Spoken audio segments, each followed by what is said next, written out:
Yesu ashimwe, tunejejwe n'Imana mu mutima wo kongera kuboneka kuri Gisubizo TV, umwanya w'ijambo ry'Imana tugiye kuganira. Reka tubanze dusenge kugira ngo Imana idushyigikire.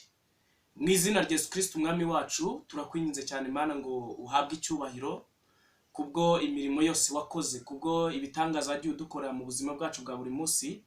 Reka ukomeze kwihesha icyubahiro. Uyu mwanya w'ijambo tugiye kuganira n'aba bantu bawe, reka bigire aho ribavana rigire naho ribashyitsa, kandi imbaraga z'Imana zikomeze kuganza. Tunejejwe nawe rero kugiye kubikora, ni mu izina rya Yesu Kristo umwami wacu, amen. Reka tuganire ku ijambo ry'Imana dusanga mu gitabo cya kabiri cya Mose cyitwa Kuva. Turasoma mu gice cyaho cya 11, turasoma mu murongo wa 7. Igitabo cya kabiri cya Mose cyitwa Kuva, mu gice cyaho cya 11, turaganira ku murongo wa 7, hanyuma tumva icyo Imana ivuganye natwe. Reka dusome mu izina rya Yesu. Aravuze ngo, ariko mu Bisiraheli nta numwe imbwa izamukira mu bantu cyangwa mu matungo, kugira ngo mumenye uko Uwiteka yatandukanije Abanyegiputa n'Abisiraheli. Imana ihabwe icyubahiro. Ndongera mbasabe twongere tuganire kuri iri jambo dusanga mu gitabo mu rwandiko rwa Yohana rwa mbere, urwandiko rwa mbere rwa Yohana.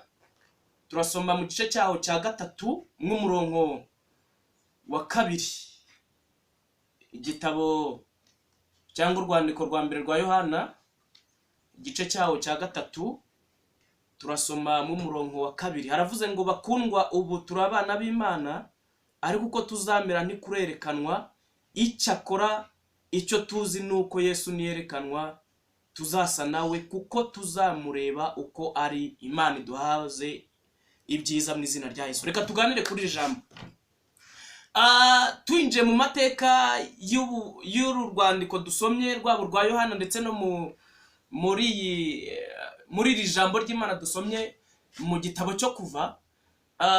Ni birebire, ariko uhereye ku gice cya 7 cyo mu gitabo cyo Kuva, havuga uburyo Imana yagiye ikora ibitangaza. Imana yagiye yiyerekana mu buryo butandukanye, irwanya Abanyegiputa mu buryo bukomeye cyane, ikoresha ibimenyetso Aroni ndetse na Mose, yerekana imbaraga zayo ku Banyegiputa. Usanga aho Imana yagiye irwanisha ibikeri, Imana igakoresha ibibugu, Imana igakoresha n'inda, kugira ngo Imana yerekane imbaraga zayo yashaka kugaragaza ku Banyegiputa.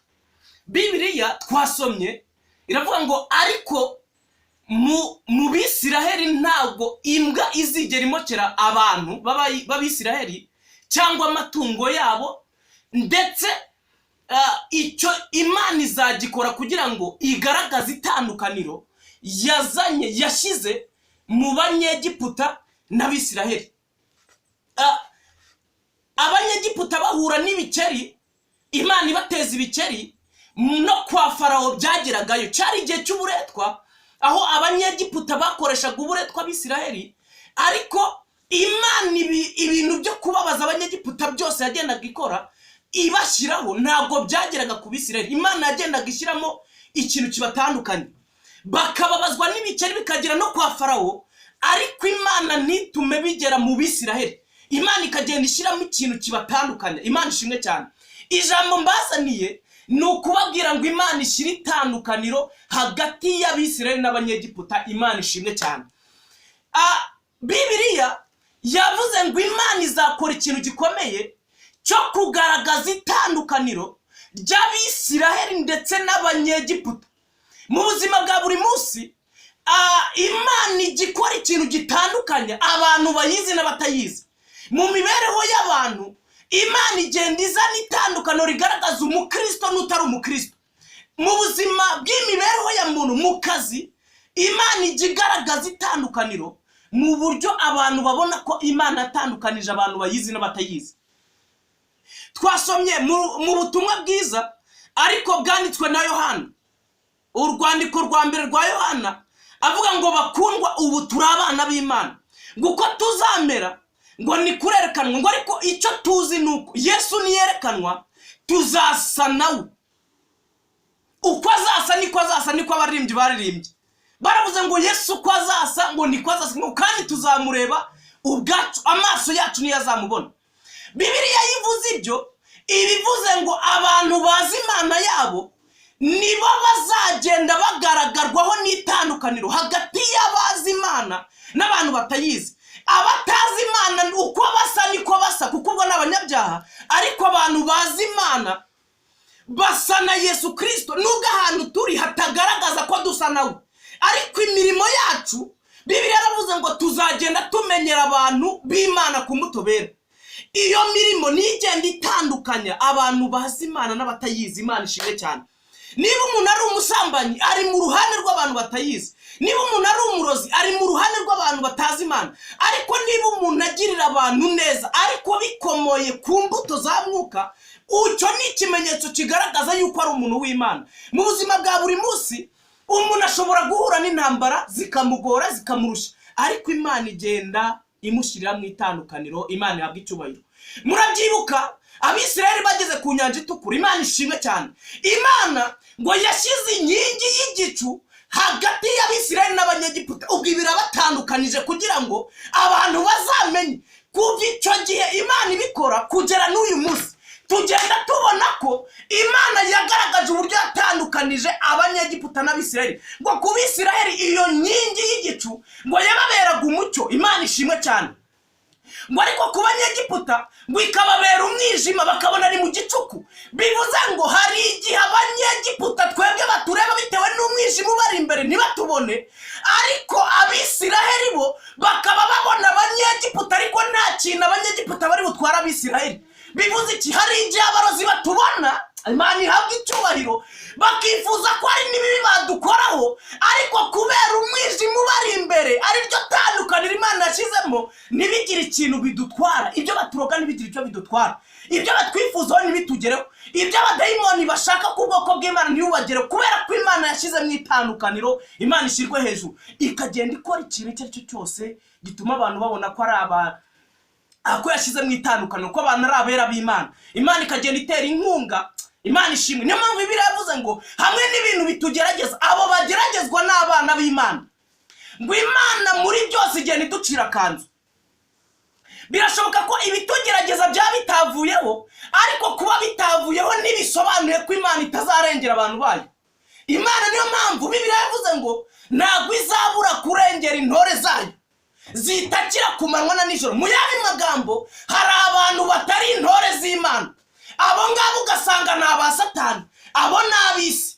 Abo bose Imana igenda ishyira mu itandukaniro ku buryo intore z'Imana Imana igenda izicira inzira mu buryo butandukanye. Intambara zikaba ariko Imana ikatubera ingabo idukingira. Imana ishimwe cyane.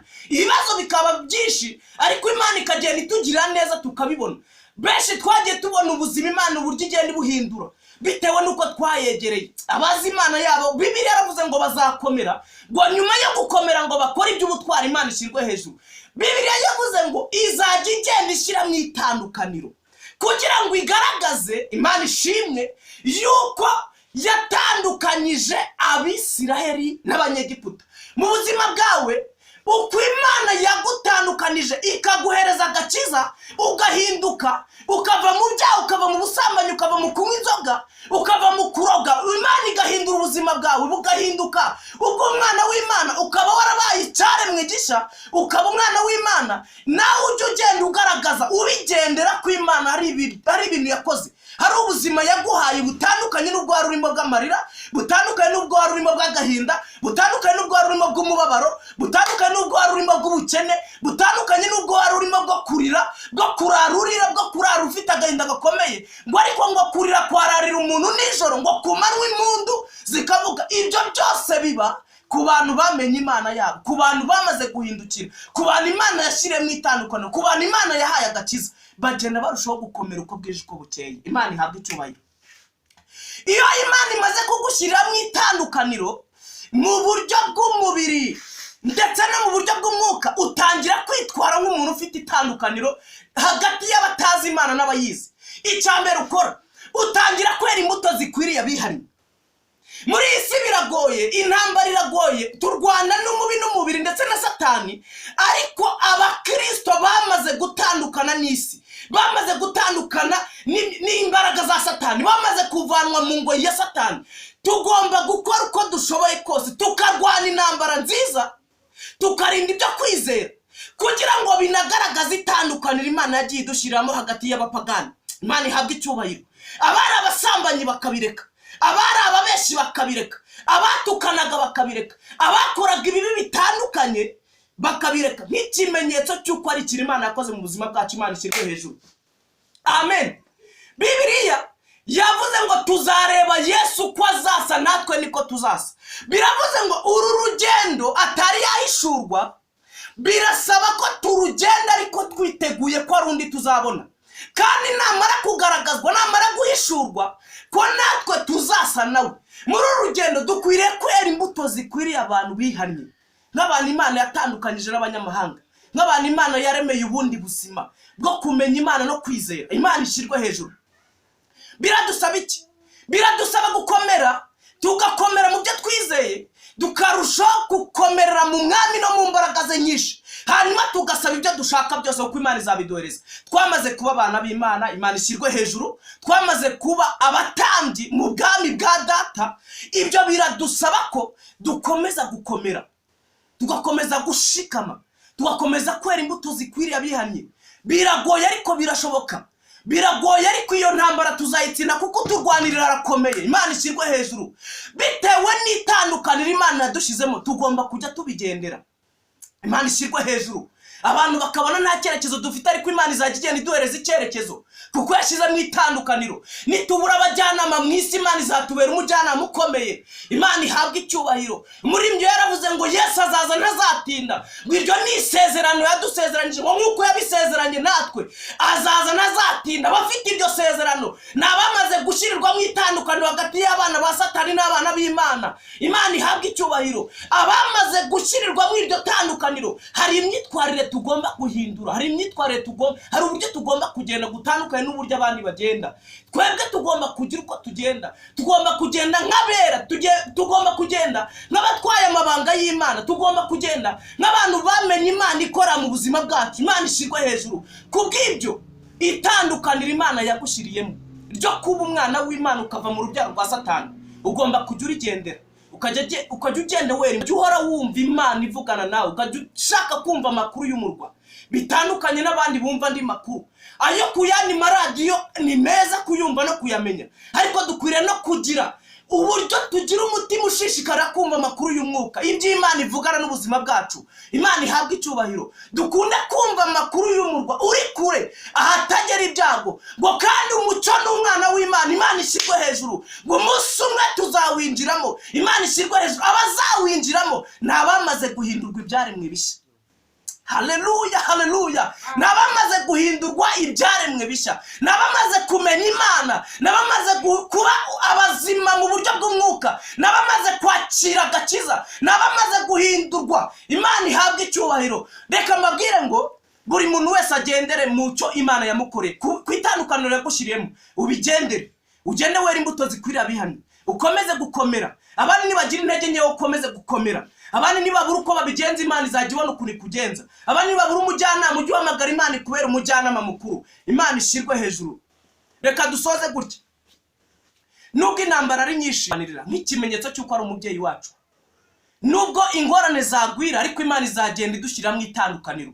Reka nkwinginga ngusabire ngo Imana igushyire mu itandukaniro mu byo ukora mu kazi kawe, mu buzima bwawe bwa buri munsi, hagati y'abantu bazi Imana n'abatayizi. Imana igushyire mu itandukaniro. Turagushimiye cyane Mana. Shyiramwe abantu bakumenya itandukaniro. Genda ubiyereka mu mirimo yabo ya buri munsi. Genda ubagirira neza mu mibereho ya buri munsi. Ugenda ubacira kanza aho babuze inzira. Ugenda ubagirira neza mu izina rya Yesu. Ubashingire ibuye ryo gukandagiraho mu gihe gikomeye. Nibagera mu isayo ujye ubiyereka, ujye ubasayura mu izina rya Yesu Kristo. Satani nabagerageza mwami, wowe ujye ubabera ingabo ibakingira. Satani naza n'imyambi yose mibi, ujye ubakingira kuko niwe ngabo yacu. Mu izina rya Yesu Kristo turagushimiye cyane Mana ko ibyo byose ubyumvishe. Ni mu izina rya Yesu Kristo umwami wacu. Amen. Muhabwe umugisha, kandi tuzongera gusubira. Imana ibahereze umugisha n'amahoro mu izina rya Yesu. Amen, amen, amen.